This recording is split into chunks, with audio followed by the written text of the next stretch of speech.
Hello bachon, let's read this question, and the question says that Sunita is an electrician and she has to repair an electric fault on a pole of height 8 meters. She needs to reach to a point on the pole 3 meters below the top of the pole to undertake the repair work. Part 1. What should be the length of the ladder that she should use, which when inclined at an angle of 30 degrees from the horizontal would enable her to reach the required position. Part 2. How far from the foot of the pole should she place the foot of the ladder? Part 3. The space between the pole and the ladder is in the triangular shape. Find its area. तो आइए बच्चों, इस question को यहाँ पर हम solve कर लेते हैं। इस क्वेश्चन में हमसे जैसा कि हम देख सकते हैं कि ये 3 पार्ट्स दिए गए हैं, हमें इसका यहाँ पर सॉल्यूशन देना है। तो यहाँ पर बच्चों हम की कॉन्सेप्ट यूज़ करेंगे। की कॉन्सेप्ट यहाँ पर हम यूज़ करेंगे sine theta is equal to perpendicular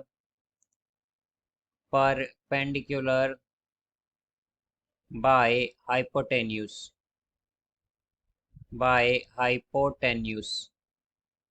hypotenuse. तो यहाँ पर अगर हम बच्चों देखें कि हमारे पास एक पोल है, लेट्स सपोज ये हमारे पास एक पोल है जिसकी हमारे पास हाइट दी गई है 8 मीटर। पोल की हाइट हमारे पास 8 मीटर है। यहाँ पर ये हमारे पास बच्चों 8 मीटर है, 8 मीटर। अब यहाँ पर हमसे कहा गया है कि इसके 3 मीटर बिलो मीन्स यहाँ पर एक लैडर लगाया जाता है, बिकॉज यहाँ पर फॉल्ट है तो यहाँ पर एक लैडर लगाया जाता है, और जो ग्राउंड के साथ एंगल बनता है उस लैडर का हमारे पास वो बनता है 30 डिग्री। ये है बच्चों 30 डिग्री। तो हमें बताना है बेसिकली यहाँ पर कि हमारे पास लेंथ ऑफ द लैडर क्या होगी। तो बच्चों अगर हम बात करें कि हमारे पास जो फॉल्ट है वो 3 मीटर बिलो द टॉप है, तो मीन्स अगर हमारा ये जो 3 मीटर बिलो द हम लैडर लगाते हैं तो इसका मतलब है कि जो हमारे पास हाइट है बेसिकली वो क्या होगी, हाइट जो होगी हमारे पास वो 5 मीटर हो जाएगी यहाँ पर ये। अब हमें बेसिकली बताना है कि हमारे पास यहाँ पर लैडर की लेंथ क्या है। तो इसे हम ए मान लेते हैं, इसे बी मान लेते हैं, इसे सी मान लेते हैं। यहाँ पर इसे हम यहाँ पर बच्चों सी मान लेते हैं। अब यहाँ पर अगर हम देखें कि हमारे पास जो साइन थीटा होता है वो हम जानते हैं कि रिलेशन देता है परपेंडिकुलर और बेस में। तो यहाँ से हम कह सकते हैं कि हमारे पास थीटा 30 डिग्री है तो साइन 30 क्या होगा हमारे पास, ये इक्वल होगा परपेंडिकुलर बाय बेस के, तो परपेंडिकुलर बाय हाइपोटेन्यूज के। तो परपेंडिकुलर क्या है बच्चों, यहाँ पर हमारे पास 5 है, और हाइपोटेन्यूज क्या है, ये है हमारे पास AC। और हमारे पास साइन 30 होता है 1/2, तो ये होगा 1/2 इज इक्वल टू 5/AC। तो AC आ जाएगा बच्चों हमारा 10 मीटर। ये बच्चों हमारा क्या आ गया, AC आ गया। मीन्स ये हमारे पास लेंथ ऑफ लैडर है। लेंथ ऑफ लैडर क्या है हमारे पास, 10 मीटर आ गई है यहाँ से। अब यहाँ पर बच्चों हमसे पूछा गया है कि जो हमारा लैडर है और जो फुट ऑफ द पोल है उसके बीच में डिस्टेंस क्या है। तो यहाँ पर बच्चों ये हमारा पार्ट सेकंड होगा, ये हमारा पार्ट फर्स्ट था। तो पार्ट सेकंड की अगर हम बात करें बच्चों यहाँ पर, तो यहाँ पर हमें बताना है कि डिस्टेंस क्या होगा बेसिकली। अब यहाँ पर बच्चों हम जानते हैं कि डिस्टेंस होगा हमारा BA, और हमारे पास टेन थीटा जो होता है बच्चों वो रिलेशन देता है परपेंडिकुलर बाय बेस में। तो परपेंडिकुलर क्या है यहाँ पर, परपेंडिकुलर है हमारे पास BC और बेस है BA।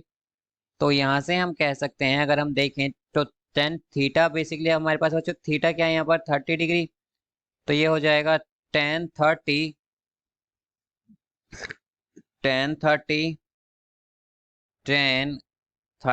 Is equal to BC क्या है बच्चों हमारे पास, BC होगा यहाँ पर 5, और BA हमें यहाँ पर कैलकुलेट करना है। अब यहाँ पर बच्चों अगर हम देखें तो बी ये जो हमारे पास 1030 है ये होगा बेसिकली 1/√3, बिकॉज 1030 होता है हमारे पास 1/√3, और ये हो जाएगा 5/BA।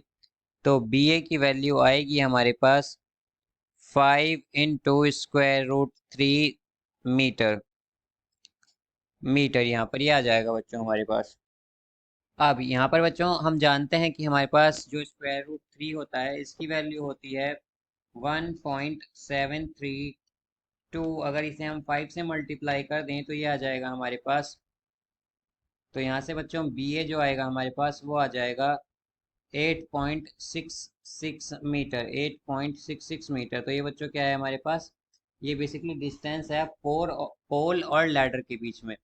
अब यहाँ पर बच्चों थर्ड पार्ट है हमारा, इसमें कहा गया है कि space between the pole and ladder जो है हमारे पास वो एक ट्रायंगुलर शेप में है, तो हमें बताना है कि इसका एरिया क्या होगा। अब यहाँ पर बच्चों अगर हम देखें तो हमारे पास हाइट क्या है 5 मीटर, और बेस क्या है हमारे पास, ये है हमारे पास 8.66। और हमारे पास जो बच्चों एरिया होता है ट्रायंगल का वो होता है half into base into height. तो यहाँ से हम कह सकते हैं कि थर्ड पार्ट जो है हमारा इसका आंसर होगा एरिया ऑफ ट्राइंगल। क्या हो जाएगा हमारे पास, एरिया ऑफ ट्राइंगल होगा यहाँ से हमारे पास half into base into height. तो हाफ, और बेस क्या है बच्चों यहाँ से हमारा 8.66, और हाइट क्या है हमारी अगर हम देखें तो हाइट है 5। तो अगर इसे हम सॉल्व कर लें यहाँ पर बच्चों तो ये आ जाएगा हमारा 8.66 इंटू 5 डिवाइडेड बाय, तो ये आ जाएगा 21.65। 21.65 मीटर स्क्वायर। 21.65 मीटर स्क्वायर हमारा बच्चों यहाँ पर एरिया आ जाएगा। 21.65 मीटर स्क्वायर ये हमारा एरिया है बच्चों। तो यहाँ पर हमसे पार्ट ए में पूछा गया था कि हमें बताना था कि यहाँ पर लेंथ ऑफ लैडर क्या है, तो लेंथ ऑफ लैडर है 10 मीटर। सेकंड में हमसे पूछा गया था कि डिस्टेंस क्या है लैडर और पोल के बीच में, तो वो है हमारे पास 8.66 मीटर। पार्ट थर्ड में हमसे पूछा गया है कि एरिया क्या है, तो एरिया है हमारे पास 21.65 metre square. I hope you understood it well. Best of luck. Thank you.